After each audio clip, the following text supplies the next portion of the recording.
Bismillahirrahmanirrahim. Qadar bahasa kita kadar. Udah jadi bahasa kita. Apa arti kadar? Ukuran. Ya, di bawah aja. Ukuran. Ukuran itu satu atau lebih? Lebih seharusnya. Kadar.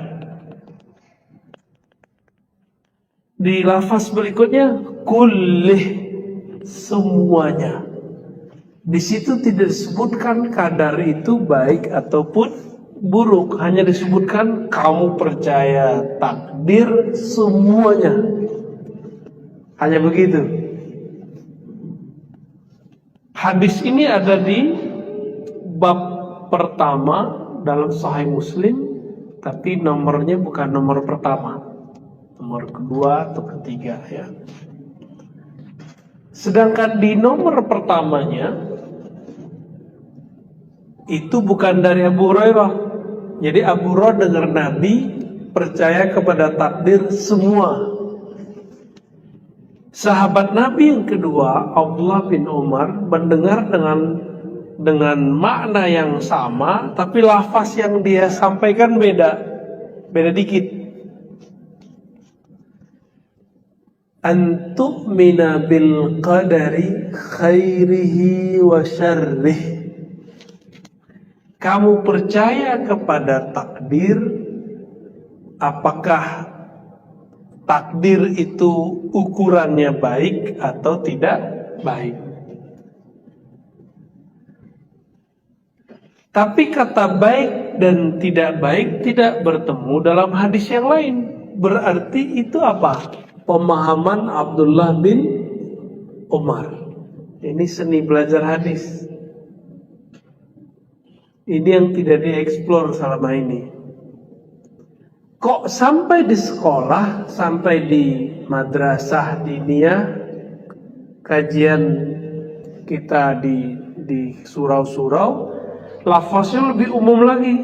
Percaya kepada qada dan qadar. Itu lafaznya gak dari hadis Nabi. Boleh gak? Boleh, tapi kurang afdol. Nah, jadi jangan disalahin ntar guru kita, guru ngaji di kampung-kampung, jangan disalahin. Ya. Yang afdol bagaimana? Percaya kepada takdir semuanya, satu. Atau percaya kepada takdir baik dan buruk. Udah gitu aja. Jangan dimasukkan kata qada. Cukup kata qadar. Karena kata qadar itu langsung dari lafaz mulut Nabi sallallahu alaihi wasallam. Dan di Quran qadran ya, atau muqtadiran itu ada di Quran. Ukuran itu ada di Quran. Nah, sekarang kita cek apa arti qadar secara lebih luas.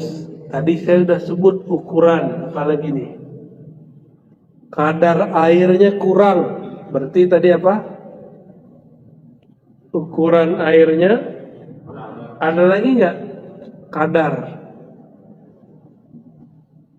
Berapa kadar suhu? Berarti hitungan tuh. Hitungan. Maka kata kadar, qadar, itu artinya bukan hanya satu pilihan. Kadar itu atau qadar itu pilihan yang lebih dari satu.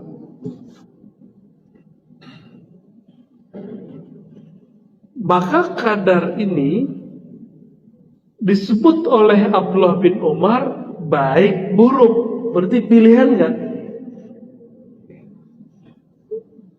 Khairihi au syarri. Baik atau buruk. Contoh. Artis kalau ada yang terkenal, bagi artis yang lama gimana? Ancaman nggak bagi dia? Itu kalau dia salah baca kadar. Kalau dia merasa oh enggak ancaman kok, berarti bagi dia takdir yang sama dia nilai baik. Ustadz juga begitu. Ustadz itu ada yang terancam loh kalau ustadznya berjiwa artis. Muncul ustadz baru yang alim, wah terjemah gue diambil nih. Kalau bahasa artis gimana? Follower gue diambil nih. Padahal nggak begitu konsepnya. Seharusnya dia menganggap apa? Kalau dia seorang artis, wah tambah seru nih, tantangan nih untuk menaikkan kualitas diri, gitu. Kalau ustadz gimana? Oh, begini tuh ustadz gaya baru, baca kitabnya keren, gayanya nggak usah banyak-banyak, misalnya gitu. Berarti yang harus kita kuatkan apa? Ngaji kitabnya. Misalnya gitu, ini contoh-contoh aja nih. Tapi kalau dia nggak paham, macam-macam. Kalau dia menganggap munculnya dai-dai baru, ulama baru itu sebagai takdir yang baik, dia ngomong gini, wah alhamdulillah tugas saya berkurang. Alhamdulillah dalil-dalil yang dulu saya susah hafal, dia hafal. Dia bisa membantu dakwah kita. Bahkan dia nanti akan menjadi pemimpin dakwah kita. Kalau bisa begitu, itu baru da'inya da'i ila Allah. Kalau enggak, da'i ila nafsihi. Da'i yang mengajak kepada jiwanya, popularitas dirinya. Yang boleh populer itu cuma Allah, karena dialah yang zahir. Ya. Yang boleh soan itu cuma Allah. Yang boleh dipuji-puji itu cuma Allah. Karena dialah yang mengatakan dirinya Alhamdulillah, Al-Hamid, Al-Majid, yang berhak dapat pujian.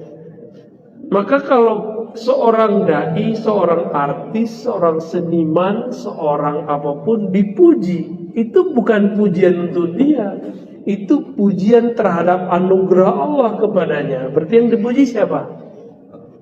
Allah. Cuma orang kadang lupa, mengustad aja bisa lupa. Dia dipuji, dikira dia yang terpuji. Padahal ilmu bukan ilmu dia, zikir bukan zikir dia, jamaah bukan jamaah dia, zauk rasa yang dia dapat bukan zauk dia, faham yang dia terima bukan darinya, tapi dari Allah Subhanahu wa ta'ala. Kapan-kapan Allah mau ambil bisa aja. Ada orang diambil ilmunya pas tidur, ada yang diambil sama badan-badannya mati. Kan serem. Ya. Pedagang nih. Kalau sekarang dagangannya online ya. Bener. Kita dagang online. Nah, muncul lagi akun yang baru, yang lain. Dagangannya sama. Terancam nggak? Baik apa buruk? Buruk. Benar buruk. Belum tentu. Belum tentu. Nah, yang begini-gini tuh harus paham bahwa takdir itu dari Allah sudah diberikan sekian pilihan. Tinggal pilih, anggap itu baik atau anggap itu buruk. Mau bahagia, anggap itu baik. Mau sengsara, anggap itu buruk. Udah gampang toh. Oleh karena itu takdir itu saya ibaratkan seperti meja ini. Bapak pilih sudut sini atau sudut sana. Melihat dari sudut sini atau melihat dari sudut sana. Jadi takdir bukan masalah saya malas-malesan, enggak. takdir itu justru Allah memberikan kadar, kamu kalau maksimal dapat sekian, kalau nggak maksimal dapat sekian, tapi nggak ada yang lebih dari itu. Gitu. Sehebat-hebat orang hari ini berlatih zikir, belajar ilmu ma'rifatullah, bisa jadi nabi gak? Gak bisa. Kenapa? Sudah dipangkas oleh Allah. La nabiyya ba'di, kata Nabi Muhammad. Tidak ada lagi nabi setelahku. Misalnya nih Bapak ada yang bisa zikir semalam 70.000, bisa jadi nabi gak selama 40 hari? Enggak, takdirnya paling tinggi cuma jadi orang soleh atau orang wali. Orang soleh atau wali Allah, itu aja takdirnya. Enggak ada namanya jadi nabi. Hatta jika ada nabi turun di akhir zaman, pangkatnya bukan lagi pangkat kenabian. Dia seorang nabi, tapi pangkatnya tidak dipakaikan jabatan kenabiannya. Nabi Isa turun jadi umat Nabi Muhammad, sholat seperti umat Nabi Muhammad, bahkan jadi makmum umat Nabi Muhammad. Apalagi Nabi Khidir, kalau Allah izinkan beliau keluar, muncul jadi umat Nabi Muhammad. Bahkan telah belajar kepada Nabi Muhammad saat sahabat-sahabat hidup. Itu sebabnya Ibnu Hajar al-Asqalani dan gurunya Al-Iraqi memasukkan daftar Nabi Khidir kepada sahabat Rasulullah Sallallahu Alaihi Wasallam. Takdir yang paling indah itu apa? Saya mau tanya nih. Apa takdir paling indah? Kawin? Bukan, belum tentu. Ada orang kawin cerai kok. Ada orang kawin tengkar mulu kok. Apa takdir paling bagus?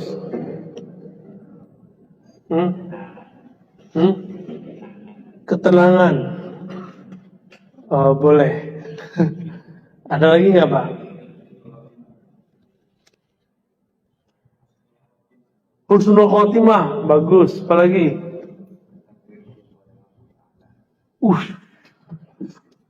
Takdir jumpa sama Allah, nggak sabaran dia. Ada satu jawaban yang belum nih. Satu jawaban lagi, itu benar semua tuh. Ada di antara itu semua terkumpul pada jawaban yang ini. Antum kalau aneh ada buku aneh kasih deh. Gak ada bawa buku kita. Takdir terindah umat manusia sepanjang masa yang diagung-agungkan, dielu-elukan semua para nabi menjadi umat akhir zaman. Sekarang ini Pak. Jangan senyum dulu. Senyum ya, senang ya? Senang, tapi ujiannya juga Masya Allah. Di zaman dulu ada corona nggak? Zaman Nabi Adam? Nggak ada lah. Zaman Nabi Adam, jin sama iblis itu sama Nabi Adam itu masih sama. Ketemu di jalan tuh. Nabi Adam umur 400 tahun di bumi, di surga udah lama. Ya. Nabi Adam itu di surga, satu hari surga berapa tahun di bumi? Antum lupakan bab ini? Ya, lupakan bab ini. Dikira Nabi Adam itu umurnya cuma 1000 tahun, bukan. Nabi Adam itu ribuan tahun umurnya. Karena Nabi Adam waktu di surga, satu hari surga sama dengan 1000 tahun di bumi. Nabi Adam udah berapa hari di surga? Berhari-hari. Jadi rektornya surga. SK-nya langsung dari Allah, surat Al-Baqarah itu. 30, 31, 32, 33 itu kan cerita tentang proses jadi rektor itu. Belum apa-apa udah diangkat duluan tuh. Aku jadikan di muka bumi khalifah. Terus setelah itu diajarin. Habis itu diangkat. Anbithum, ajarkan para malaikat. Itu mahasiswanya Nabi Adam itu malaikat. Canggih gak? Tapi takdirnya yang kalau malaikat diajar tuh nggak berkembang. Maaf ya, bro malaikat ya. Kita bukan merendahkan malaikat. Malaikat tuh statis. Statis itu datar aja. Allah sudah skenariokan Nabi Adam turun ke bumi. Turun ke bumi 400 tahun beliau di bumi. Lahir anak namanya Syith. Nabi Syith diperintahkan di Nabi untuk berkeliling ke dunia memutus penglihatan manusia kepada jin. Makanya hari ini antum ada yang bisa lihat jin? Ada yang pakai celana jin? Ya, kenapa tidak bisa ngeliat jin? Itu dulu doa yang Allah kasih kepada Nabi Syith. Ini yang kemudian menutup alam jin. Kalau enggak tadi kita bisa lihat. Maka sekarang nggak usah belajar ilmu-ilmu gituan lagi. Udah ditutup kok. Ya, kecuali antum seorang waliullah nggak apa-apa. Berarti ada tugasnya. Kalau ada tugas enak, ada yang jamin. Kalau nggak ada tugas, siapa yang jaga kita ketika kita berurusan dengan alam-alam begitu? Maka praktisi ruqyah tolong hati-hati, bener ini alam berbahaya. Ya. Dari Nabi Adam sampai Nabi Isa, itu yang mereka omongkan cuma Muhammad, umat Muhammad. Nabi Muhammad, umat Muhammad. Udah gitu aja yang ngomongin, gak ada yang lain. Allah bertanya di surga, "Hei Adam, tahu dari mana engkau nama Muhammad?" Jawabannya apa? "Aku lihat namanya ada di aras engkau ya Allah." Kalau ada di aras, berarti penting gak? Penting. Bahkan nama Nabi Adam gak ada di situ. Bisa dibayangkan? Nama Nabi Adam tidak ada di aras Allah. Maka kemudian berselawatlah dia kepada Nabi Muhammad SAW. Allahumma salli ala Muhammad. Atau sallallahu ala Muhammad. Apa kata Allah? Hei Adam, ini yang udah sering saya sampaikan supaya masuk ke hati diulang-ulang. Hei Adam, kalau bukan karena Muhammad aku tidak ciptakan engkau. Allah yang langsung ajarin. Maka Nabi Adam dicipta untuk Nabi Muhammad. Maka jangan pernah kemudian menyesali nasib kita, kenapa kita terusir dari surga ke bumi. Ada yang nyesal gak? Ada yang nyala-nyalain Nabi Adam gak? Ada ya? Wah, Israiliyat. Hanya kisah Israiliyat yang menyalahkan Nabi Adam dan Sayyidatuna Hawa. Itu emang ada. Buka Perjanjian Lama halaman pertama, itu isinya emang begitu. Menyalahkan Sayyidatuna Hawa, Eva.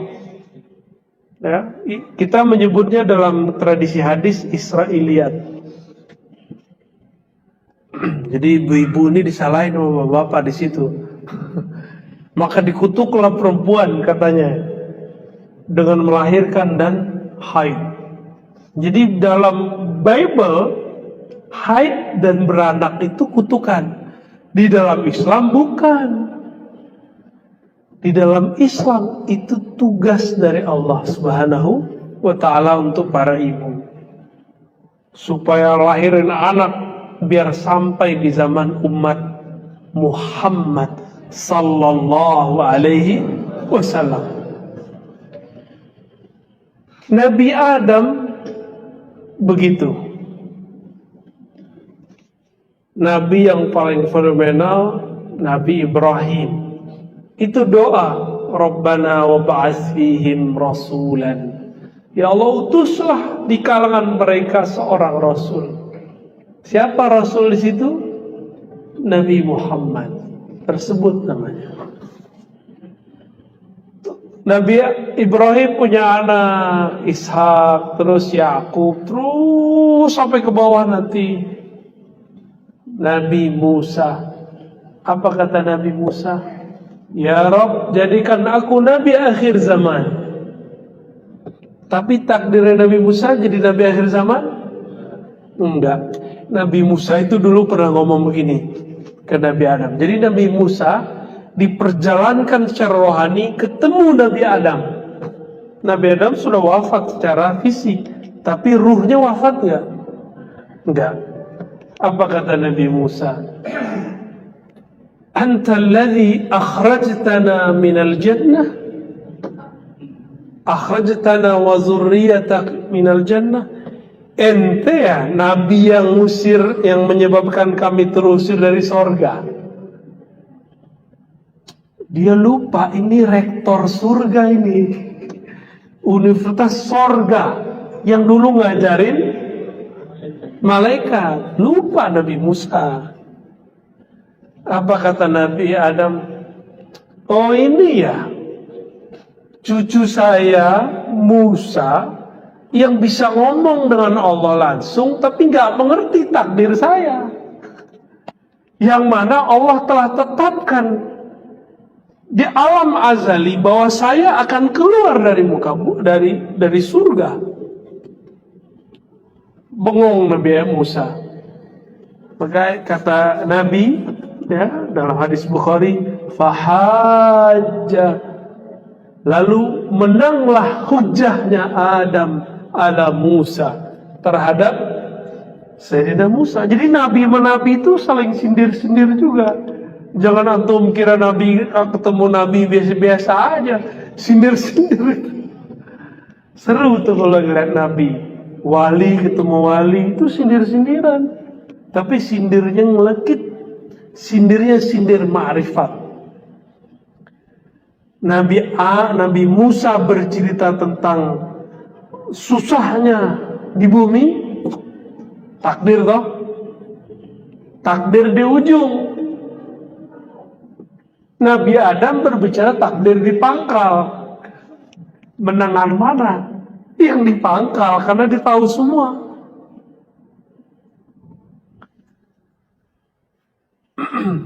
Kalau Nabi Adam tidak memakan buah larangan yang orang awam sebut syaratul khuld, tapi sebenarnya kalau di fikih di dalam tafsir, riwayat-riwayat yang dikumpulkan oleh Imam Ibnu Katsir, Imam Tabari, Imam Qurtubi, itu buah itu kayak kalau ada dewa mabuk tuh minum, tempatnya itu apa namanya?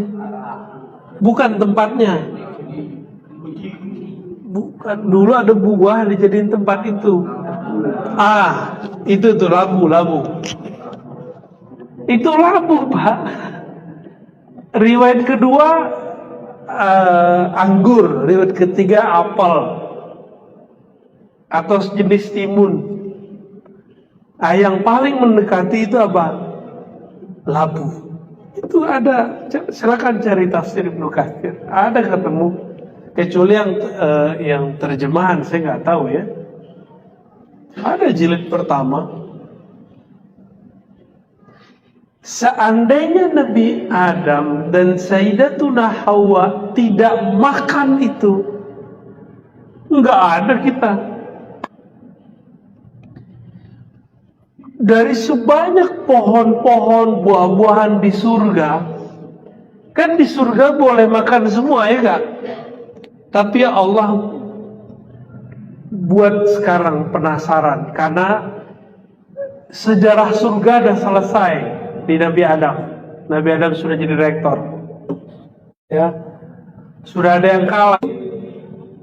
Proses turunnya Nabi Adam ke bumi. Kan takdirnya apa takdirnya Nabi Adam? Nabi Adam bakal turun ke bumi jadi pemimpin di bumi. Lalu bagaimana ceritanya supaya turun ke bumi? Dibuatlah skenario cerita Syajaratul Khuld. Maka adalah di situ buah, namanya buah labu itu. Ya mungkin nama antum ketulis kali di bijinya. Ya enggak? Pas dimakan, plok ada nama kita di situ. Makanya jangan macam-macam. Tubuh ini itu dulu bahan bakarnya, bukan bahan bakar ya. Bahan bakunya bukan dari bumi ini murni. Tubuh kita, intisari dari tubuh ini dulu dari surga. Langsung Allah yang menciptakan Nabi Adam. Kemudian buah-buah yang ada di sana, termasuk buah labu tadi. Makanya antum nih, badan panas kasih labu Pak, sembuh insya Allah. Karena itu buah kita. Percaya nggak? Tinggal baca aja sholawat. Allahumma sholli ala Sayyidina Adam, Allahumma sholli ala Sayyidina Muhammad. Bahkan ya olahlah dengan cara yang bagus. Maka insya Allah turun panasnya. Ini dalilnya di mana? Bukan pakai dalil Pak, ini pakai uruf tradisi. Kalau ada anak kita sakit, kita lagi keluar kota, dicariin apa mamanya? Cariin baju, dipelukin di situ, jadi selimutin. Bau, oh bau bapak gua nih, sembuh dia, ya. Atau dikasih makanan favoritnya. Nah kita turun ke bumi karena itu.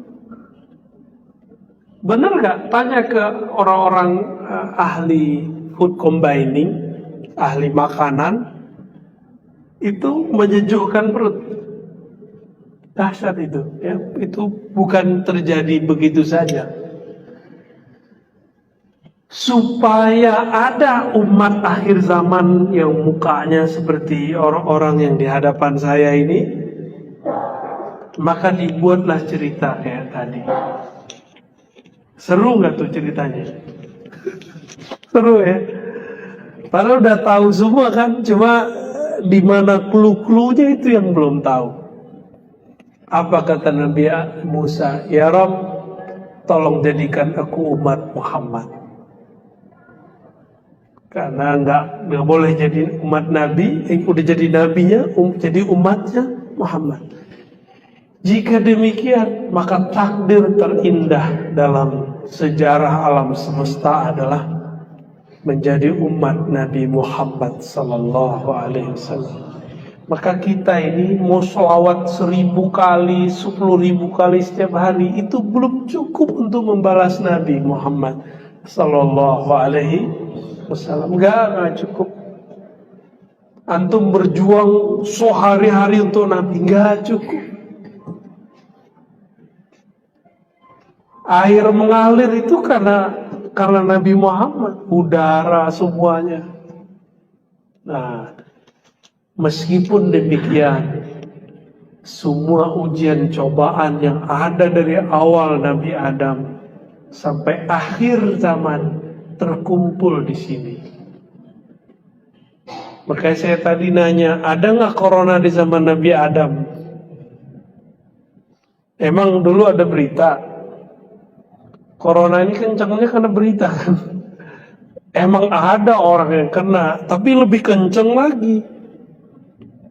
Di Abu Dhabi pak nggak ada beritanya, Uni Emirat Arab nggak ada berita COVID. Orang COVID ada yang meninggal, tapi dianggap meninggal kayak biasa. Jadi negerinya tuh enak. Kita kemarin ketemu dengan orang yang kerja di sana, murid Habib Syekhon, namanya Habib Razi, namanya Razi juga, Habib Razi. Itu cerita kepada ini biar valid, dia kerja di sono. Apa kata dia? Di sana itu berita COVID tidak begitu, bahkan tidak ada. Satu lagi Yaman, Hadramaut. Di Hadramaut tuh kayak nggak ada berita COVID.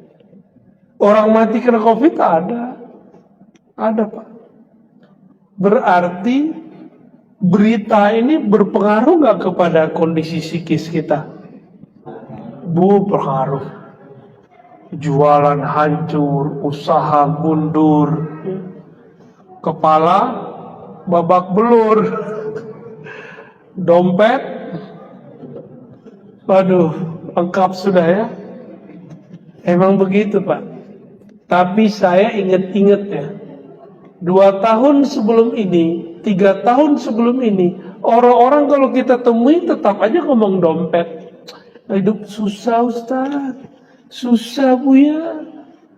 Nggak ada corona padahal. Takut dia dimintain duit kali ya. Siapa juga yang mau minta ke dia, ya? Untuk apa dia ngeluh, mau nunjukin bahwa dia tuh susah ke orang. Jadi udahlah, pilih takdirnya. Sekarang corona udah nyebar di dunia. Pilih ngeluh atau sabar. Ada yang lebih canggih, ridho. Orang kalau ridho, nggak ada beban di pikirannya. Gimana? Kalau sabar ada batasnya. Syukur ada batasnya. Yang nggak ada sabar, nggak ada batasnya apa? Ridho. Ikhlas itu puncaknya Pak. Puncaknya ridho ikhlas, namanya lepas semua udah. Ridho dulu. Coba mulai besok pagi sebelum tidur lah ya, baca raditu billahi robba, aku ridho kepada Allah sebagai yang mengatur alam semesta. Udah ridho belum? Adakah terjadi di alam semesta satu biji zarah saja, atau satu gerak, atau satu mikroba, satu bakteri tercipta, terjadi bukan dengan izin Allah? Ada nggak? Apakah corona ini terjadi dengan selain izin Allah atau dengan izin Allah? Berarti Allah sedang mentakdirkan apa hari ini corona berkembang. Allah lagi uji kita, nanggepinnya gimana? Pakai ridho, pakai sabar, pakai syukur, atau pakai ngeluh? Jika kita ngeluh, takdir corona jadi buruk. Jika kita nikmati saja takdir ini, kita ridhoi, corona pun tetap indah. Karena corona apa?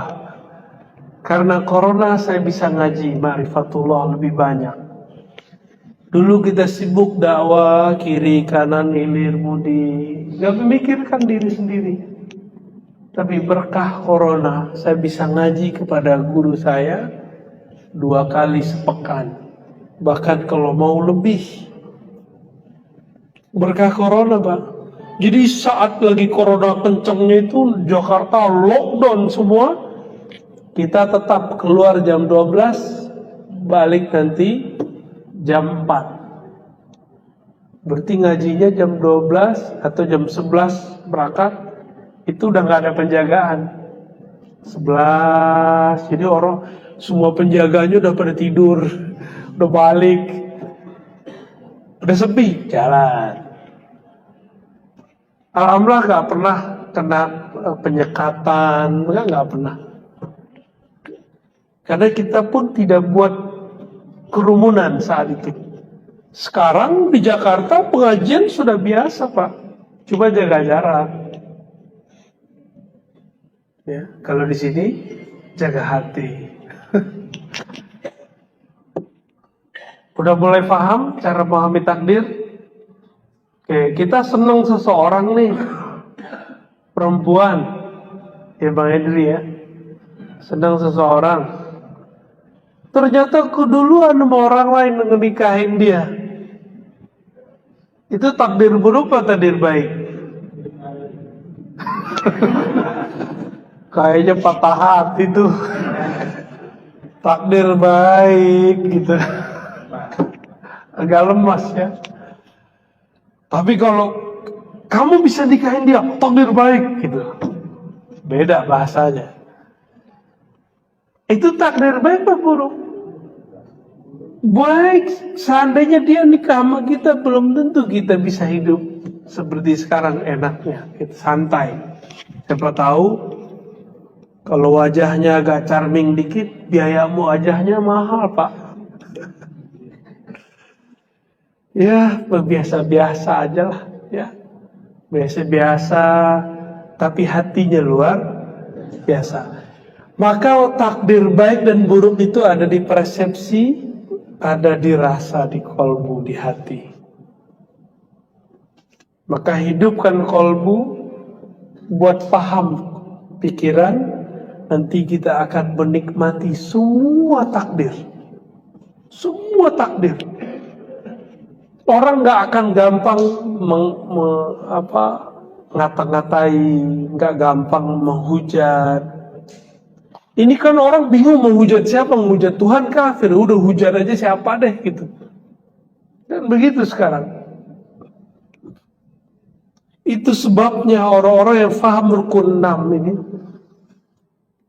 lidahnya jarang mencaci maki. Jadi kalau ada ustadz suka caci maki, sosok, kelompok, itu kurang percaya sama takdir itu. Ya. Kurang menikmati takdir dia. Dia yang dia lihat takdir itu yang buruk-buruk doang. Ada kelompok beda dikit buruk gitu. Bagi saya kelompok yang beda sama kita itu nikmat, Pak. Kalau nggak ada kelompok itu, kita nggak baca kitab hadis. Kita cukup aja kita fikih dari dulu sama tasawuf kan, sama akidah Sifat 20 enggak, kita cari dalilnya. Karena mereka nanya, mana dalilnya?